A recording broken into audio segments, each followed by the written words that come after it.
6h54, le conseil lecture de la librairie Mola à Bordeaux avec Stéphane Plage. Bonjour Stéphane. Bonjour Lionel, bonjour à tous. Alors aujourd'hui, c'est un roman qui est le premier tome d'une nouvelle saga, comme c'est les concoctés Pierre Lemaitre, un prix Goncourt en 2013. Pierre Lemaitre qui ne s'endort pas sur ses lauriers, on peut dire. Son dernier roman, Le Grand Monde, vaut vraiment le détour, Stéphane. Oui, après Les Enfants du désastre, cette formidable fresque de l'entre-deux-guerres en 3 volumes, Au revoir là-haut, Couleur de l'incendie, Miroir de nos peines, Pierre Lemaitre nous embarque dans une nouvelle saga familiale. Elle va couvrir cette fois ce que l'on a appelé les 30 Glorieuses et débute par ce premier opus, Le Grand Monde, en 1948. Les pénuries demeurent, se loger, trouver un travail n'est pas simple.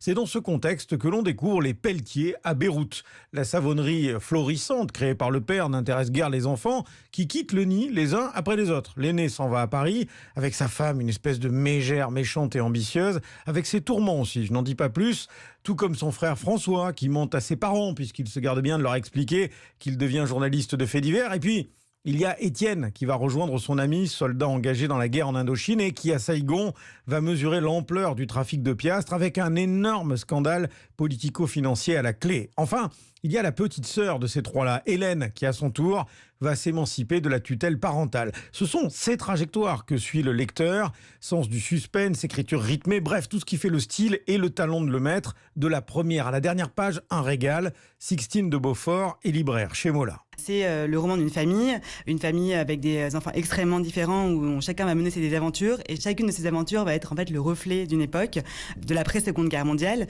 des années qui, contrairement à ce qu'on peut entendre avec le terme 30 glorieuses, sont des années en fait de précarité, des années où on a encore l'étiquette de rationnement. C'est pas du tout des années si glorieuses que ça. Et évidemment, avec des aventures qui vont nous mener à Saïgon, c'est l'histoire aussi de la guerre d'Indochine qui est présente dans ce livre-là, qui va être incarnée par l'un des fils de la famille et son amant qui est soldat à Saïgon. Addictif, époustouflant, Pierre Lemaitre s'inscrit dans la tradition des grands romans feuilletons. Regardez les séries télé. Les séries télé sont en train de devenir un art majeur. Or, le feuilleton, c'est nous qui l'avons inventé. C'est nous les romanciers, au 19e siècle, qui l'avons inventé. Et je ne vois pas au nom de quoi, sous prétexte que maintenant ils s'en saisissent à bon droit et en font quelque chose de très réussi, cette méthode narrative d'un seul coup nous serait refusée. Donc moi je revendique de continuer cette tradition qui m'a fabriqué comme lecteur, qui continue de me passionner comme romancier parce que c'est extrêmement jubilatoire à fabriquer et en même temps que je trouve parfaitement synchrone et parfaitement moderne. Ne boudons pas notre plaisir. Pierre Lemaitre, qui s'est d'abord imposé comme un auteur de polar, nous offre là un roman plein de rebondissements, de surprises